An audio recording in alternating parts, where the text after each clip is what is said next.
بسم اللہ الرحمن الرحیم۔ منافقین کی سازش، قسط نمبر 88۔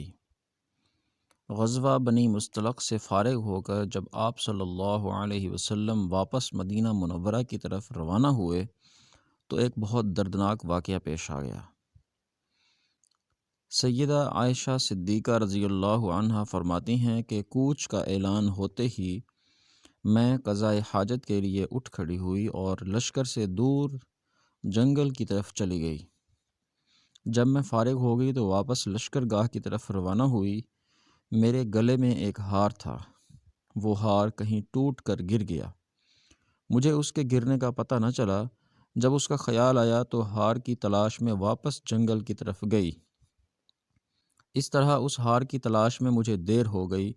لشکر میں جو لوگ میرا ہودج اٹھا کر اونٹ پر رکھا کرتے تھے انہوں نے خیال کیا کہ میں ہودج میں موجود ہوں۔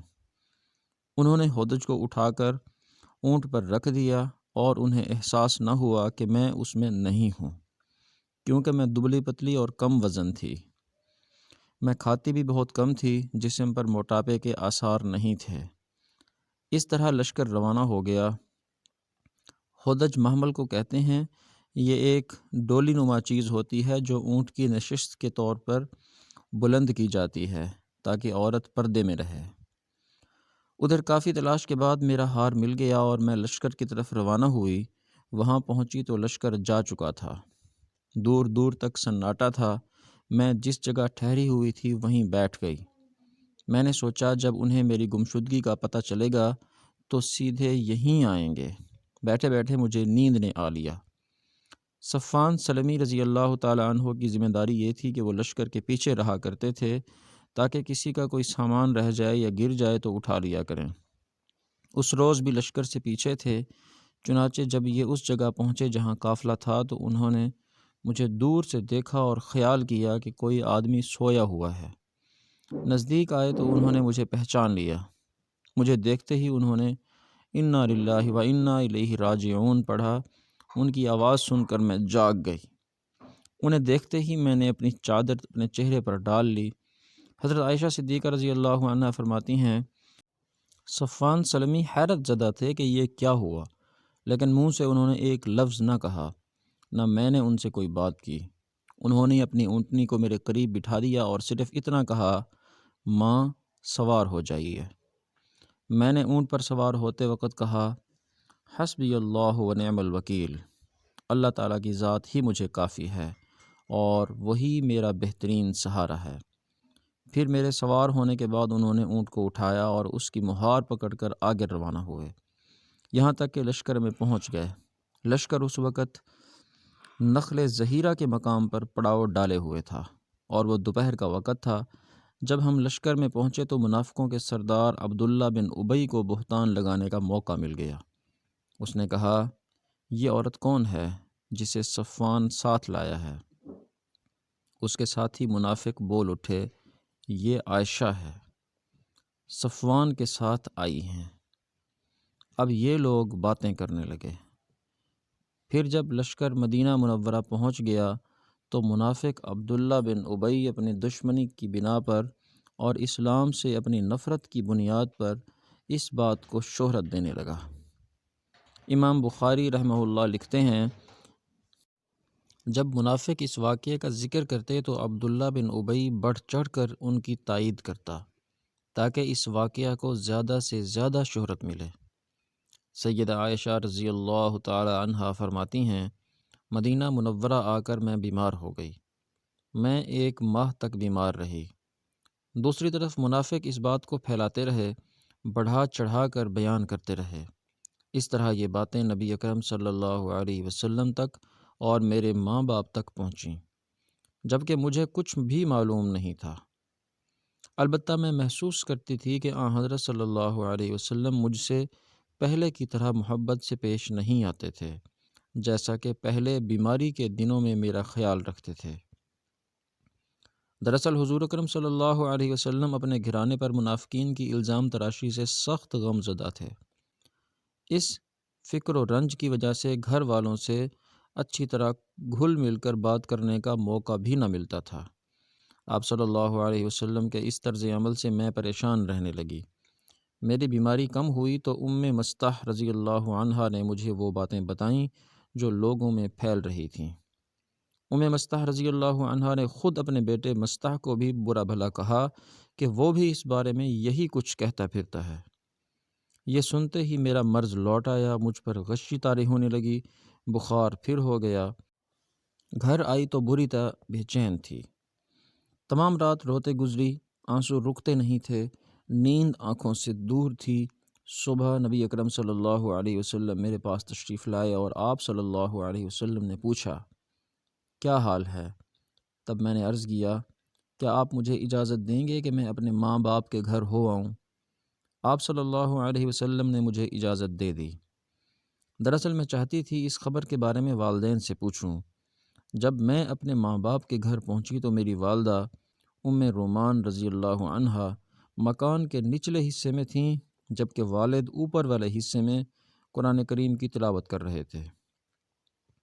والدہ نے مجھے دیکھا تو پوچھا تم کیسے آئیں؟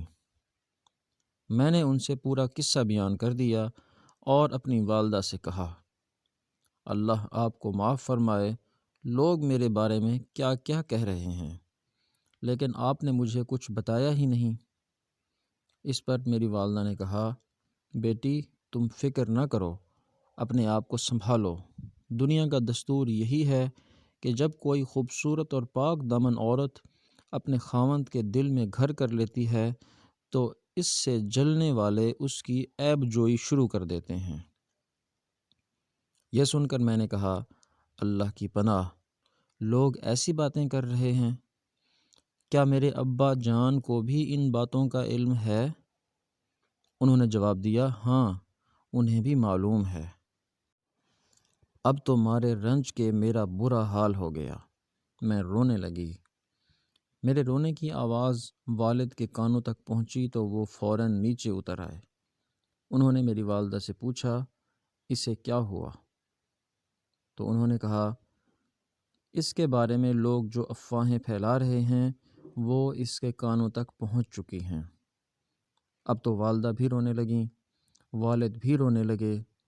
اس رات بھی میں روتی رہی، پوری رات سو نہ سکی۔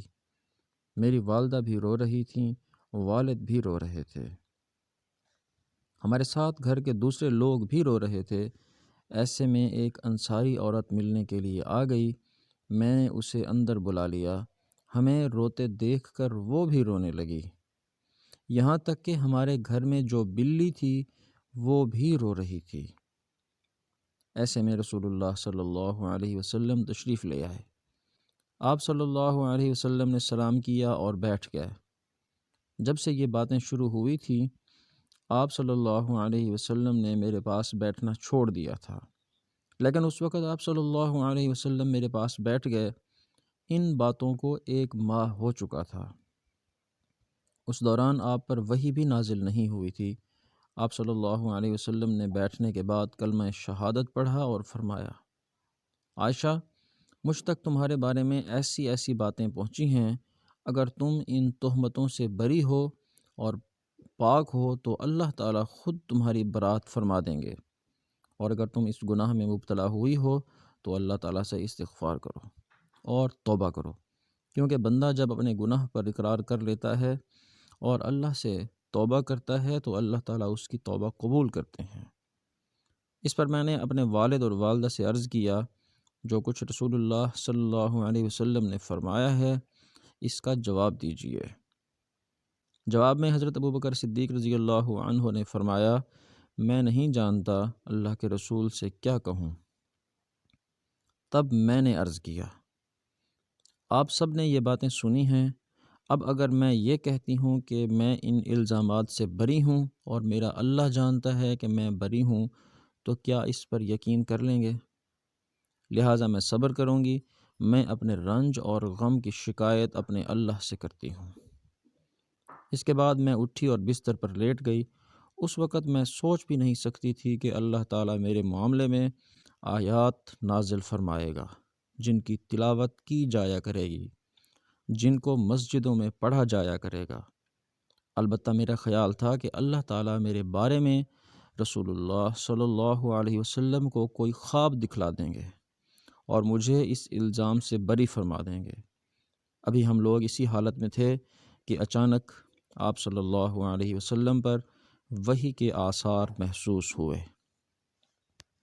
سیرت کا یہ مبارک سلسلہ جاری ہے۔ آپ سے گزارش ہے کہ چینل کو سبسکرائب بھی کر دیں، ویڈیو کو لائک کر دیں اور اسے دوستوں کو شیئر کریں۔